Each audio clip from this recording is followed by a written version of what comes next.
Well, I'm out on the Trek today with a brand new set of wheels.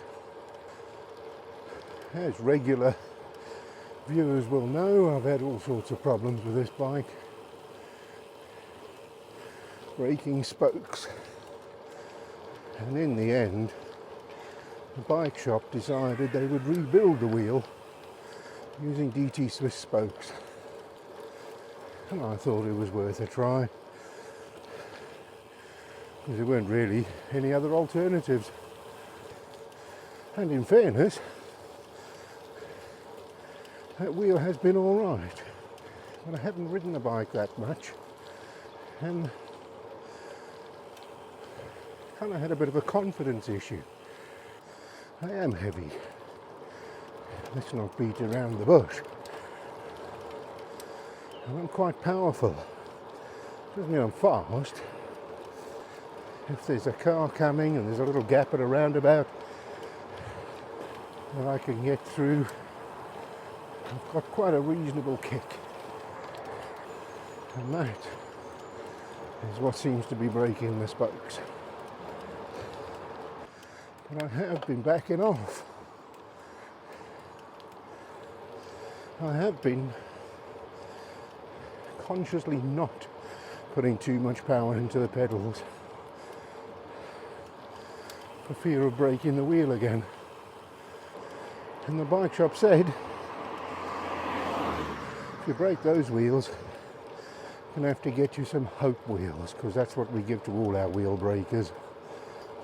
So I started looking at Hope wheels, and I found the one the man in the shop had recommended, because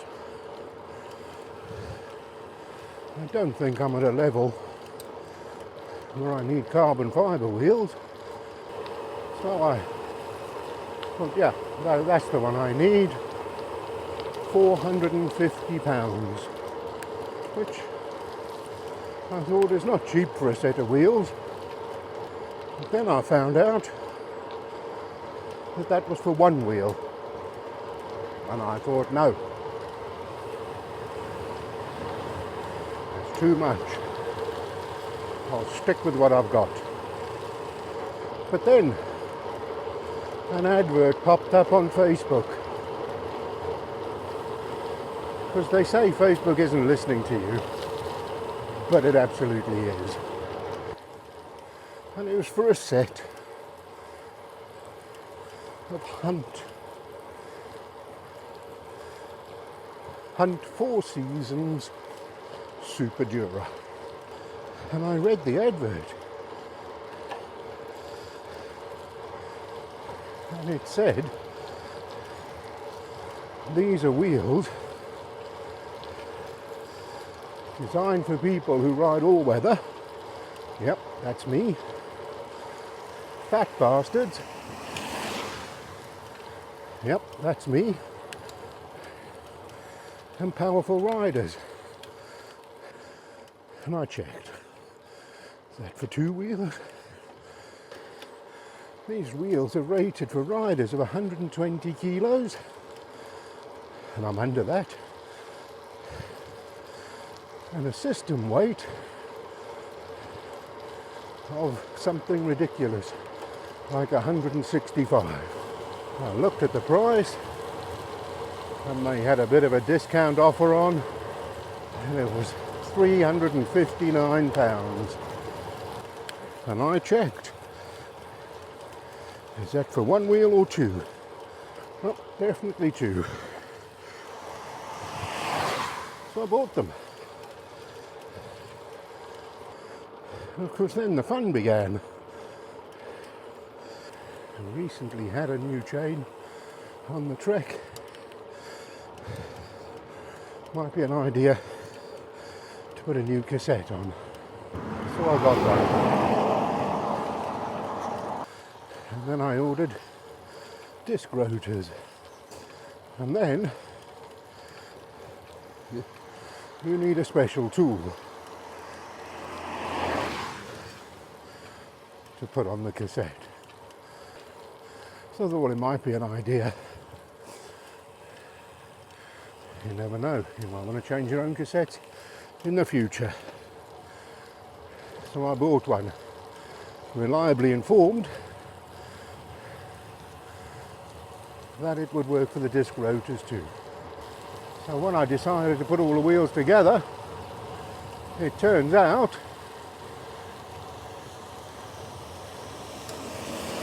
that the lock rings on the Shimano discs that I bought need a different tool. And it takes ages to find out what tool it is, because it's actually a bottom bracket tool. When you're searching around to find out what tool you need, nothing comes up except loads of results for bottom bracket tools. But it doesn't say and disc rotor, it just says bottom bracket. And there are different standards of bottom bracket, so which one do you need? So it takes absolutely ages. If you put new disc rotors in, should you change the pads? I don't know, because there's no information. Where do you find out? So in the end, I decided to take the discs off the old wheels and put them on these ones, because these are the discs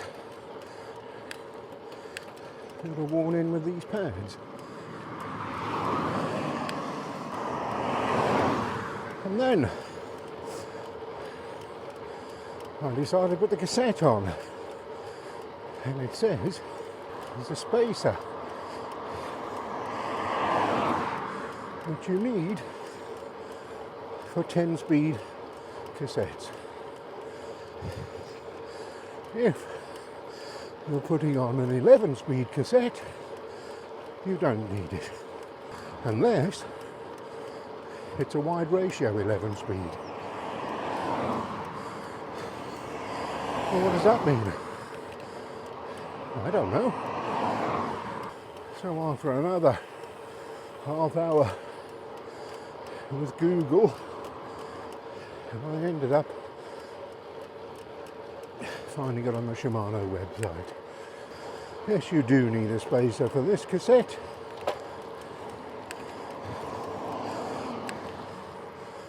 So, leave the one that's on the free hub there, I thought. But then there's a spacer behind the last cog of the new cassette. So, is that the spacer I need? Or do I need that in addition to the other spacer? So in the end, I did it. And it would appear that the spacer in the box with the cassette was the one I needed. But really, it does kind of give you the feeling that maybe I should give up on this bike mechanic business and just go to the shop. But then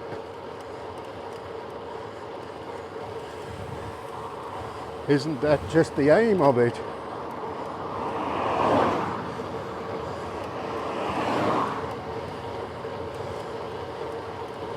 Make everything overly complicated so you've got to pay somebody else to do it.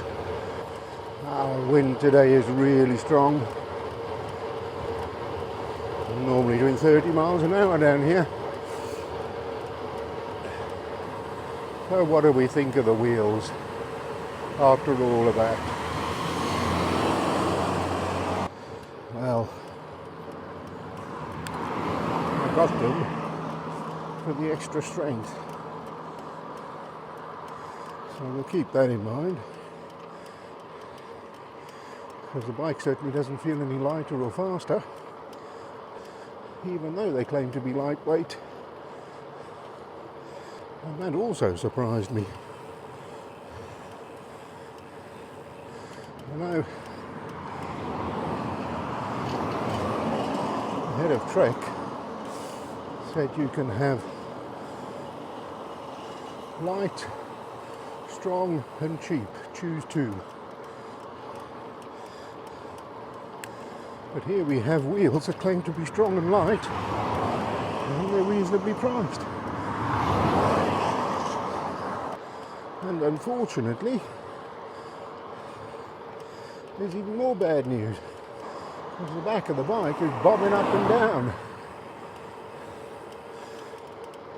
So that's going to require some serious investigation.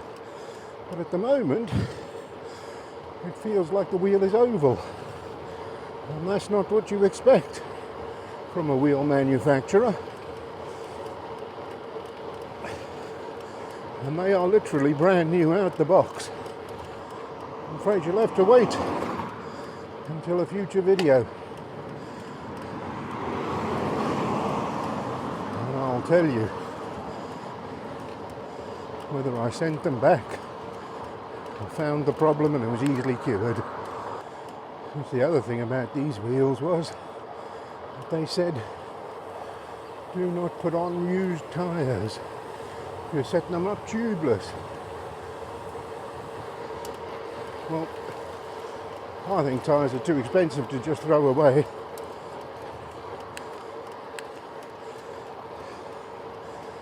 So I'll put tubes in these ones.